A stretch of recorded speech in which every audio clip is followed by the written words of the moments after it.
मुख्य चुनाव आयुक्त ने साफ कर दिया है कि लोकसभा का चुनाव ईवीएम से ही होगा, बैलेट पेपर से चुनाव नहीं होगा। दिल्ली में एक कार्यक्रम में मुख्य चुनाव आयुक्त सुनील अरोड़ा ने कहा कि बैलेट पेपर पर वापस नहीं लौटेंगे।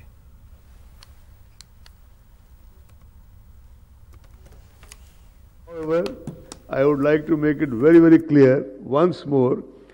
In fact, it's not I, it's the entire ECI.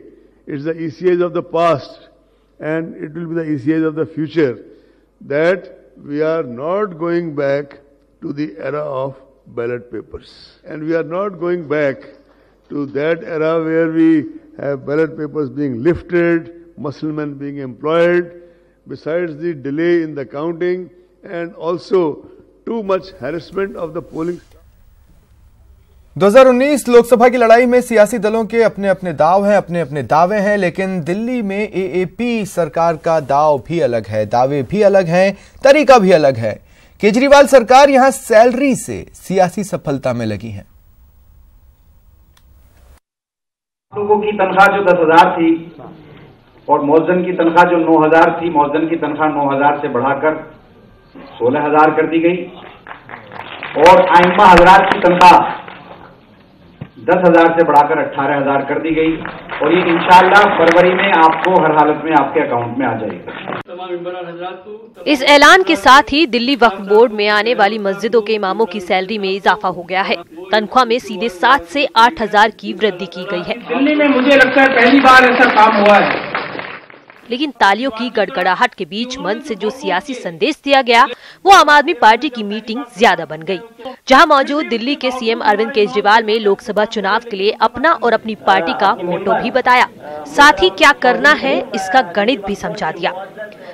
Modi और अमित शाह को नहीं देगी तो दोस्तों ये अच्छी तरह गणित समझ के जाना। आज यहाँ से मैं किसी भी हद तक जाने को तैयार हूँ मोदी और अमित शाह को हराने के लिए। आज अगर सीएम केजरीवाल ने लोकसभा चुनाव के लिए पार्टी का रुख भी बताया। रुख ये है कि न कांग्रेस से परहेज है और न ही किसी महागठबंधन से, न उसे सीट बंटवारे को लेकर लड़ाई है और न ही पीएम को लेकर कोई विवाद। मकसद सिर्फ और सिर्फ बीजेपी को हराना है और इसलिए सैलरी बढ़ने की बधाई के साथ पार्टी विधायक मौलानाओं को सियासी संदेश देने से भी नहीं चूके। अपने वोट को बंटने न दे। अगर आपके वोट की ताकत बहुत है और क्योंकि आप सब लोग माशाल्लाह इमाम है और इमामों के पीछे पूरा इलाका होता है नहीं होता है? कौन कौन मानता होता है? तो ये काम आपको करना है, ये आप लोगों की जिम्मेदारी है। दिल्ली में लोकसभा की 7 सीटें हैं। आम आदमी पार्टी इसमें सीधी लड़ाई की बजाय बीजेपी को नुकसान करने वाले समीकरण में जुटी है। मौलानाओं की सैलरी बढ़ाने से निश्चित ही 200 मस्जिद के इमामों और मुअज्जिनों को फायदा होगा, लेकिन इस मौके पर वोट बैंक के सियासी संदेश ने खुशी को फीका कर दिया। Bureau report, news 18 network.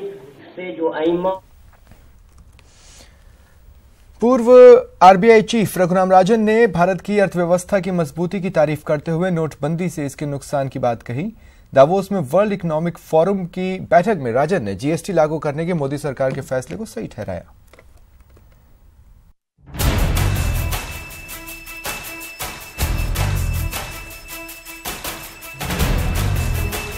Switzerland के दावोस में दुनिया भर के लीडर्स, बिजनेसमैन और एक्टिविस्ट का जमावड़ा लगा।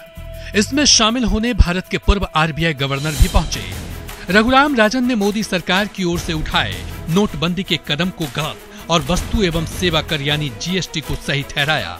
राजन ने कृषि और बेरोजगारी जैसे बड़े मसले पर कहा कि कृषि संकट को हल करना और रोजगार पैदा करने की जरूरत है। साथ ही बैंकों में बढ़ते एनपीए पर चिंता जताई और कहा कि इस पर लगाम लगाना और पूंजीकरण करने की जरूरत है। एनपीओ को लेकर केंद्र सरकार के लाए बैंक करप्सी कोड को राजन ने महत्वपूर्ण कदम बताया। राजन ने शिक्षा और श्रम कानून पर भी चिंता जताई और कहा कि इनमें सुधार के लिए मानव संसाधन मंत्रालय में बेहतरीन मंत्री होना चाहिए। राजन ने भारतीय अर्थव्यवस्था का भविष्य उज्जवल बताया। उनकी नजर में अर्थव्यवस्था के आकार के हिसाब से भारत चीन को पछाड़ देगा। भारत की अर्थव्यवस्था चीन के मुकाबले लगातार बढ़ रही है, वहीं चीन की धीमी रफ्तार से आखिर में भारत आगे निकल जाएगा।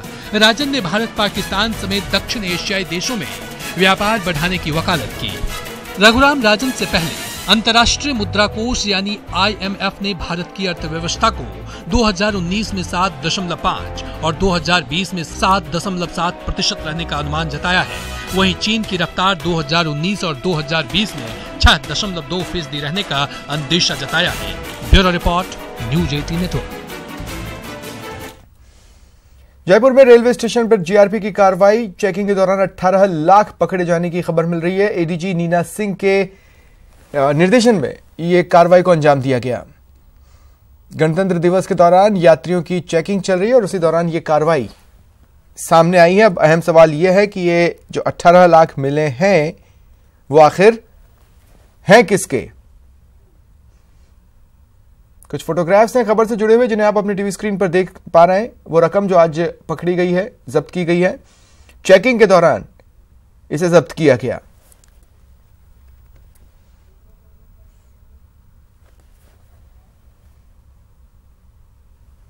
फिलहाल इतना ही, नमस्कार।